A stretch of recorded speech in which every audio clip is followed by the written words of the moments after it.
My case was a little bit unique. Not many people knew anything about it. I must have been around 10 and 11 when I started to notice the difference between me and my friends. Wake up straight onto the floor. I'd have to stretch for about half an hour before I could stand up.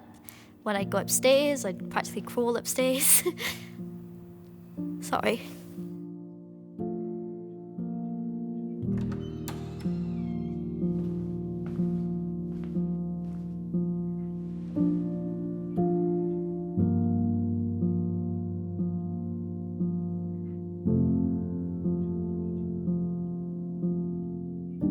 So I signed up to the bone marrow registry when I was 17. I think there's a lot of stigma about the fact that it's a really painful procedure. It's not. There's something called peripheral stem cell donation, which is how I donated. And then it's basically just a cannula in each arm.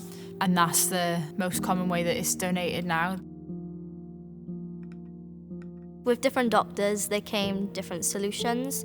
My other treatment had just failed, so that's when I met my doctor and we talked about the transplant. You go into isolation. When your parents come and visit you, they have to wear gloves, hairnets, aprons. You're completely in a bubble. So you have chemotherapy a couple of hours a day until basically everything is dead. That's when you have your transplant. Most people make half matches, so I was insanely lucky. I found out that she was like a sister match, which is almost unheard of.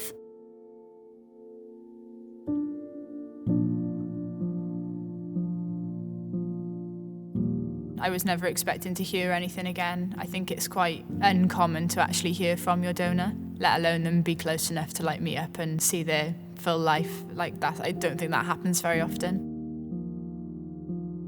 Surprisingly, we don't talk all that much about the transplant.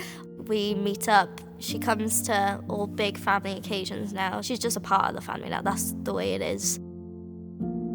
A mix between like a best friend and a sister. We got matching tattoos because she's got the same DNA as me now, so she kind of is my sister. I'm very grateful for it.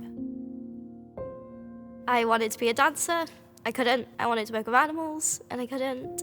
But now I can. I definitely hope she knows, because ultimately it's why I'm here.